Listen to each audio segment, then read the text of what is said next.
Dear students, आज हम Node.js में बेसिक सर्वर बनाना सीखेंगे। उसके लिए हम क्या करते हैं डियर, हम HTTP नाम की मॉड्यूल को रिक्वायर कर लेते हैं। HTTP नाम की मॉड्यूल क्या करते हैं डियर, हम रिक्वायर कर लेते हैं, राइट। तो यहाँ पे हमने HTTP मॉड्यूल को रिक्वायर कर लिया। अब यहाँ पे इंपोर्ट एक्सपोर्ट यूज नहीं करेंगे क्योंकि Node.js में ये सब चीजें नहीं चलती, क्योंकि Node.js जावास्क्रिप्ट का लोअर वर्जन सपोर्ट करता है डियर। हमने यहाँ पे क्या कर लिया, HTTP को रिक्वायर कर लिया। अब इसको क्या करेंगे, एक वेरिएबल के अंदर स्टोर कर लेते हैं। तो डियर हमने यहाँ पे क्या कर लिया, एक वेरिएबल के अंदर स्टोर कर लिया। अब क्या करेंगे डियर, अब इसको क्या करते हैं, एक कंसोल कर लेते हैं। ये बहुत बड़ा एक ऑब्जेक्ट होता है। इस ऑब्जेक्ट के अंदर बहुत सारे आपको मेथड्स मिलेंगे। तो डियर कंट्रोल सी करके नोड और फाइल नेम करके इस सर्वर को चला लिया। तो इसके अंदर देखोगे यहाँ पे क्रिएट सर्वर आपके पास क्या था डियर, एक क्रिएट सर्वर नाम के, यहाँ पे मैं एक्नॉलेज करना चाहूंगा आपको, क्रिएट सर्वर, ठीक है डियर। क्रिएट सर्वर नाम का एक पास आपके पास वो आता है, की होता है ऑब्जेक्ट का। उसके अंदर बहुत सारा एक फंक्शन होता है, उसी को हमें यूज करना डियर, क्रिएट सर्वर को। तो डियर यहाँ पे क्रिएट सर्वर नाम की मिल गई, इसके अंदर एक फंक्शन है, राइट। अब क्या होगा कि भाई इसको हमें यूज करना होता है डियर। तो हम क्या करेंगे डियर, इसको यूज कर लेते हैं ना। हम क्या करेंगे डियर, इसको कॉल करेंगे। तो create HTTP dot create server. अब ये क्या करता है डियर, हमें अपने आप में एक पैरामीटर लेता है ना, एक तरह का कॉल बैक फंक्शन लेता है। मैं बात करता हूँ, और अपने आप में एक पैरामीटर लेता है। पैरामीटर में क्या होता है, आपका रिक्वेस्ट होता है, दूसरा क्या होता है, एक रेस्पॉन्स होता है डियर, है ना। एक रिक्वेस्ट हो गया, एक रेस्पॉन्स हो गया। अब यहाँ पे क्या होगा, एक तरह की ये क्या हो गया, कॉल बैक फंक्शन, राइट। ये क्या हो गया डियर, कॉल बैक फंक्शन। अब इसमें क्या होता है, आपकी पूरी पूरी चीजें हमें क्या होता है, एक्नॉलेज करना होता है, राइट। अब क्या करोगे, सपोज मैं बात करता हूँ क्या, कंसोल डॉट लॉग ना। अब यहाँ पे क्या यूज करोगे डियर, जो भी चीजें आपको यूज करना पड़े, सपोज मैं बात करता हूँ कोई भी चीज यूज करना पड़े। रिक्वेस्ट और रेस्पॉन्स क्या होता है ना, आपको मैं समझाता हूँ। लेकिन यहाँ पे मैं बात क्या कर रहा हूँ, आपके सर्वर को क्रिएट करने की, किस हिसाब से कोई चीज आप सर्वर पे क्रिएट करते हो डियर। यहाँ पे क्या होगा डियर, बताना चाहूंगा आपको। अब सपोज मैं क्या करता हूँ, पहले एक काम करता हूँ, आपके लिए एक सर्वर क्रिएट कर लेता हूँ। अब क्या करते हैं, लिसन नाम की इसी के अंदर एक मेथड पाई जाती है। इसके अंदर हम आर्गुमेंट दे देते हैं पोर्ट का नेम। ये हमारे पास की गई सर्वर क्रिएट करने का वे हो गया, राइट। अब इसके अंदर क्या करते हैं डियर, सर्वर क्रिएट होगा तो हमें आउटपुट पे कुछ मिलना भी चाहिए। रिक्वेस्ट और रेस्पॉन्स पहले समझो। मैं यहाँ पे यूज करता हूँ पेंट को आपके लिए, चीजों को एक्नॉलेज करने के लिए डियर। ये क्या हो गया, क्रिएट, यहाँ पे एक हमारे पास क्या हो गया, ग्रीन कलर का लेता हूँ, ठीक है। फ्रंट एंड की तरफ से डियर, है ना, फ्रंट एंड की तरफ से क्या होता है, एक रिक्वेस्ट फायर किया जाता है। ये हमारी क्या हो गई, रिक्वेस्ट। यहाँ पे क्या लिखता हूँ, क्लाइंट। यहाँ पे क्या लिखता हूँ, सर्वर। और ये कौन करता है रिक्वेस्ट, यूजर करता है, क्लाइंट करता है। यूजर मतलब हम और आप, राइट। रिक्वेस्ट करता है।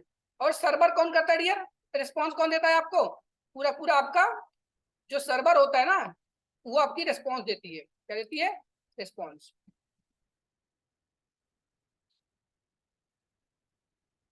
ये आपकी क्या हो गई, क्लाइंट की तरफ से रिक्वेस्ट भेजा जाता है, सर्वर रिस्पॉन्स देता है। तो डियर स्टूडेंट्स, यहाँ पे जो चीजें लिखी गई हैं, ये रिक्वेस्ट, ये जो क्लाइंट देगा ये डेटा इसमें आएगा, और जो सर्वर को भेजना होगा, सर्वर यहाँ से भेजता है रिस्पॉन्स से। ये जो दो आपके पास यहाँ पे एक कॉलबैक फंक्शन के अंदर दो आर्गुमेंट यूज किए गए हैं, मैं बात करता हूँ, है ना, इसी पर्पज के लिए यूज किया जाता है। यहाँ पे क्या लिखते हैं डियर, रेस्पॉन्स। सर्वर पे कुछ भेजवाना हो आपको तो रेस्पॉन्स, ये नाम कुछ भी हो सकता है, ए और बी भी लिख सकते हो, लेकिन मेक सेंस बनाने के लिए हम क्या करते हैं, इजी तरीके से यूज कर लेते हैं। इसके अंदर क्या होता है डियर, राइट नाम के कुछ मेथड लिख सकते हो, रिस्पॉन्स डॉट राइट, कुछ भी लिख दो। Welcome to Node.js, welcome to Node.js मैंने यहाँ पे लिख दिया डियर, है ना, यहाँ पे वेलकम टू Node.js लिख दिया। अब क्या होता है डियर, हमें सर्वर को हमेशा एंड भी करना पड़ता है ना। रिस्पॉन्स लेने के बाद हमें रिस्पॉन्स को एंड करना पड़ता है। क्या लिख देंगे, response dot and, got it, response dot and हमने लिख दिया डियर।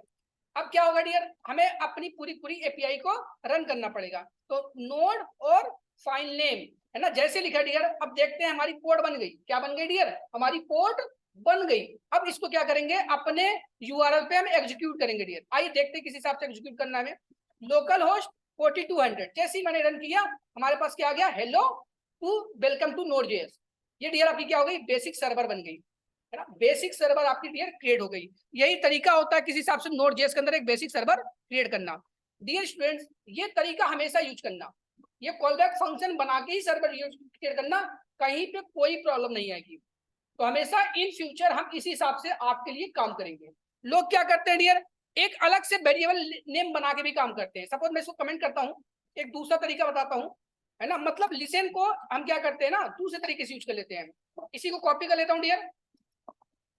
यहाँ पे क्या करते हैं ना, जो डेटा आपके पास आता है ना, जो हमारे पास ये फंक्शन होता है, इसको क्या करते हैं, एक अलग वेरिएबल में स्टोर कर लेते हैं। HTTP को हम क्या लिख देते हैं डियर, यहाँ पे सर्वर नाम की कोई भी वेरिएबल बनानी हो, सर्वर नाम की वेरिएबल यहाँ पे एक्नॉलेज कर सकते हो। सपोज कॉन्स्ट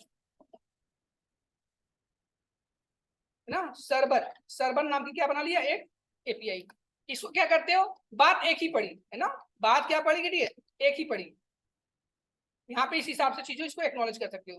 कुल मिला के चाहे ऐसे यूज करो, चाहे इस तरह से यूज करो, बात एक ही होती है डियर। तो आपकी क्या हो जाती है डियर, पूरी पूरी एक सर्वर क्रिएट हो जाती है ना। हम इसको भी आपको रन करके दिखा देते हैं किस हिसाब से इसमें एक्नॉलेजमेंट मैसेज चाहिए आपको। अब यहाँ पे टर्मिनल पे भी कुछ चीजें शो करने के लिए लिख सकते हो, है ना, कि माई सर्वर इज वर्किंग console.log, यहाँ क्या लिख लोगे, server is working, server is working. तो देखो जैसे ही रिफ्रेश करोगे ना, आपकी क्या हो जाती है, यहाँ पे एक मैसेज आ जाएगा, सर्वर इज वर्किंग। ये आपकी बेसिक सर्वर होती है डियर। Node.js के अंदर किस हिसाब से आप सर्वर बनाते हो, खुद का सर्वर बनाते हो डियर। जैसे हम गो लाइव करके अपना सर्वर बनाते हैं ना, सेम उसी प्रकार से Node.js के अंदर किस हिसाब से सर्वर बनाया जाता है, ये आपका टॉपिक है।